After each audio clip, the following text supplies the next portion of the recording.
Hello and welcome to Community Connections. I'm Tom Hayes and your host of this show, which brings topics of local interest to viewers in Monmouth and Ocean counties. Community Connections is brought to you by New Jersey Natural Gas and Scan TV. And today we have a wonderful guest with us, and that's Debi Heptig, who's the Director of Operations for the Monmouth Park Charity Fund. So welcome, Debi. It's great to have you here. It's always great to see you, Tom. I think I've known you since you were 10, and that was about 25 years ago, right? Yeah, that's true. Both of us, right? Yeah, but it's always a pleasure seeing you. I mean, you know, I have to say, before we can get into all the questions, for the many years I've known you from different organizations, all that sort of thing, you've always been an upbeat, positive person, always doing great work, and always doing so much for the community and all that. So it is indeed a pleasure to have you here today as our guest to talk to you. I'm trying to take after you, Tom. Just a little sure. in your You better footsteps. cut that out, young lady. You're going to be in jail.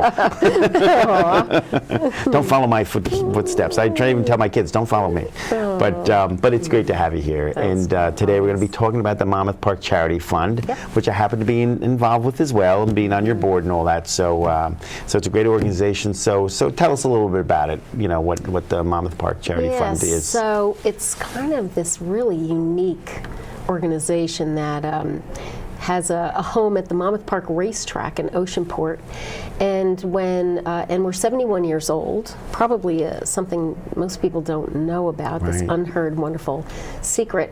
When the Islands and Haskells purchased the track back in 71 years ago, in 1946, they decided, since business was going well and their real obligation as business owners was to give back to the community. So Monmouth Park Charity Fund, while we are at the track, we raise money from the community to give back to local charities. So in our 71 years, this organization, and primarily run by volunteers, really I'm just the only staff and I'm not full-time, has given back to the community over $9.4 million. It's amazing. So it's big. Yeah, it's great. And what a great concept, and to think that it's lasted these 71 years is really wonderful. You know, because it's all about doing the right thing for our community members that need a little helping hand every once in a while, right? And all these great organizations are helping these folks. So. And it's done. I mean, you know, I was the director of Big Brothers Big Sisters, and during that tenure, so every year when we give the money out, we give it at a tea. And this concept was born out of the women who started the Charity Ball Ladies Committee 71 years ago. The requirement for the money is not only to fill out a grant and to have that reviewed by a volunteer team, but they have to attend the annual tea, and everybody gets their check. So I would go and get my check, and it's significant enough. And but then to be among all the other nonprofit leaders and learn about what each other's doing and network and do things together, and you have camper ships, and I have kids at risk who need to go to camp. And you know, so we would do this kind of offline camaraderie building and furthering the impact of the dollars that we would get. And it's funny because going back a few years, even before you were involved at this level, there were conversations about the tea and should we continue it and that sort of thing. And I just always felt the same way, like you mentioned. It's like, this is really nice. Like, you know, yes, it takes time out of people's day, and they have to come there specifically for this, but it really is good for all of them to come because they do get to network with each other. And trust me, we look forward to getting away from that office and just having some tea and getting a check. Yes, Come on, what can be better in the day? Especially you're having so many these agencies, you know, you're talking about kids who've faced abuse, and every day you're getting phone calls of heartache and tragedy and help me, and then you have this one day a year where you know it's safe, everything's going to be happy, and you're going to come back with a gift that you can make things happen. I don't know. So that was the day we always look forward to that day. I just remember you in particular. It's like, Debbie's still here. It's like, and she's asking if we're going to have dinner too, and then you pull out your pillow. I was like, she's sleeping over. Can I have breakfast in the morning? Just kidding. But it's certainly a great organization, and you do a wonderful job in your position as, you know, really the head honcho at the organization. It's neat being on this side. Like now I'm a philanthropist. I'm like getting all this money and I'm giving it away. Right. Of course, with the volunteers that make it happen. Yes, of course, and you got a great group that helps you. So, So how do you raise these funds? So really it's through the generosity of our donors and through special events. So at the track there's the race season, and every Friday, Saturday, and Sunday there are races. So we get volunteers to come and sell 50/50s, and that gets money. And of course when it's Haskell Day, everybody wants to volunteer, so that's always a big day. And we had, last year we started the Breeders' Tin Cup Team Challenge, and that was great because it's a business networking, mini golf, everybody's dressing up in costumes, they have their own theme teams, tons of food, you know, refreshments, you know, open bar, and lots of fun and camaraderie, and a lot of business networking. Our big But that's also at the Blue Grotto, right, which is a beautiful facility right at the track. They have their own miniature golf course, so for our viewers, it's good to know that all those amenities are at the track now, which is great.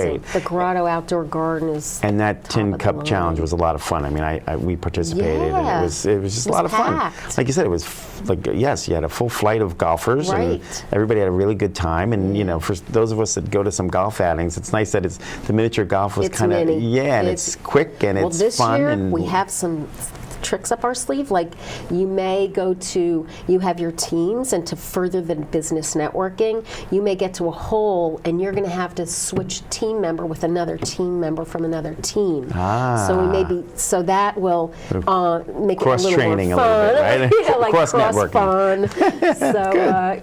that's fun. That's good. It's a great event. So I'm sorry. Then you were going to go on to the other event. And it brings new people into the fold. Yeah, for sure. It's a different group that doesn't necessarily go to golf outings in particular in a big way, some of them, and like folks can have a little more fun. It's easier, much less stress, right? Because miniature golf is easy. Yeah, and dressing up. We had Bagger Vance, and we had the Charitable Chicks. And they came as their teams. And then we have the Derby, so that at $250 a person is a higher level.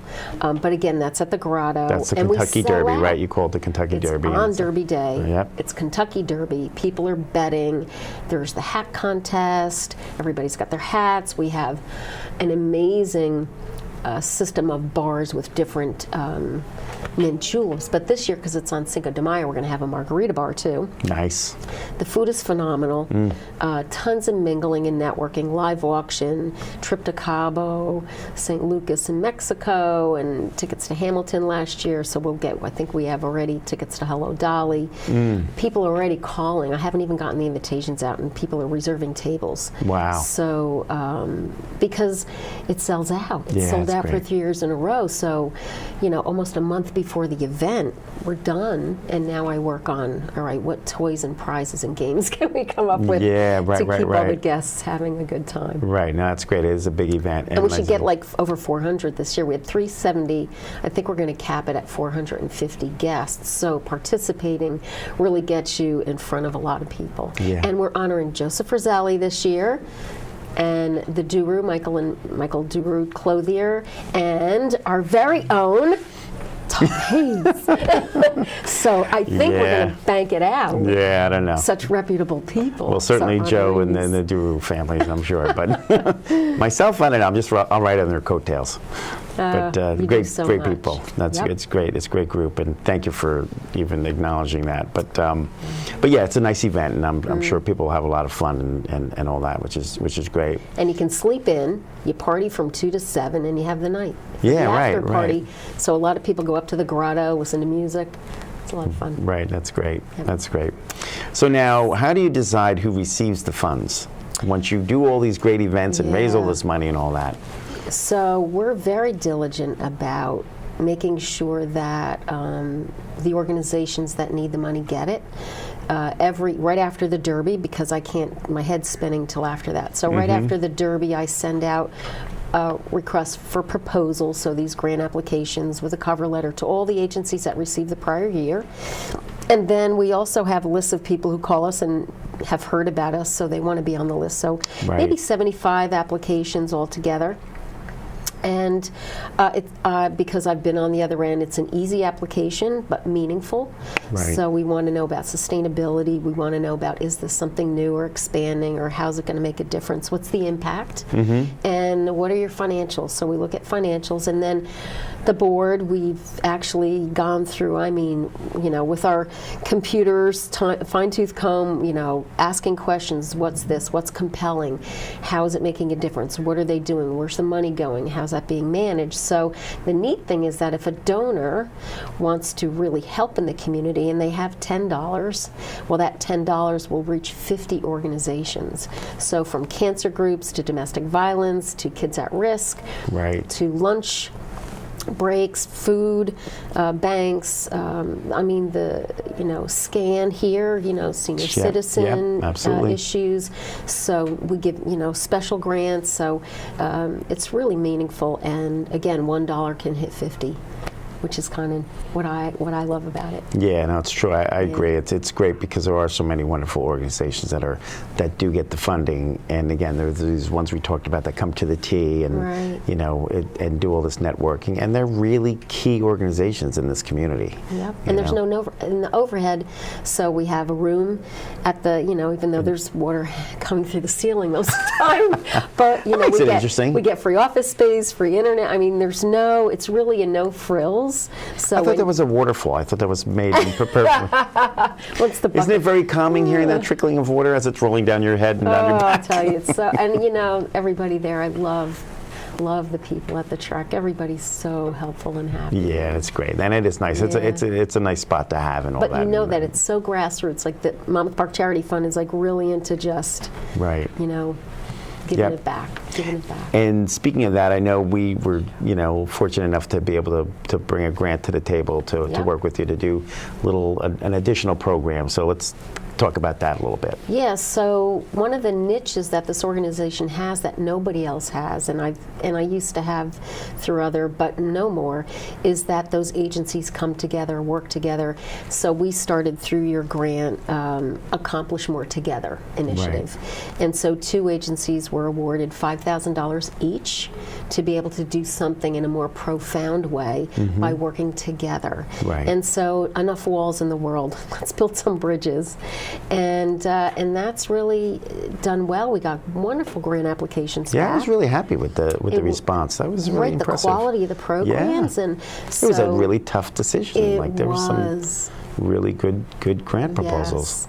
So I'm real excited to say yes to the ones we said yes, and I think too with that impetus, I think we're going to be doing more of that and having a meeting with some of the board members. I also would like to, bouncing off of that, have more opportunities for agencies to work together, either through how to write solicitations, how to do grants, how to build a board, and really offer more of those opportunities for collaboration. That's great. And we also had done the grant to double the money, like the matching grant, right, which is important. Yes. So, when if somebody can give $1 and we can add $1 to it and double their money, it's great. Yes. So, is there anything else you'd like to share about the Monmouth Park Charity Fund? Just that, if you are in the area, I could use volunteers. Yes, volunteers are always important. I am by myself in there, and as somebody who qualifies for being a member of SCAN, my tech skills are quite limited. I would love to have some brilliant people with social media skills or IT. Right. People that might help in the office or at events. Right. So if anybody wants to volunteer their time or has a kid who wants to do an internship. Right. So how would they actually do that? Because we're running down to 10 seconds. Good. And your phone number? 732-571-5325. Great. Or email me at monmouthparkcharity@gmail.com. Yeah, Perfect. That's it. And I'm Debi Heptig. Very good. And call to figure it out. Call, find out, come self-volunteer and get to see the races while you're doing 50-50s. That's great. So thank you, Debi, for being with us. We're out of time. I can't believe it. So appreciate it. And thank you to our viewers. We're going to be taking a break, and we'll be right back after this commercial. So that's great.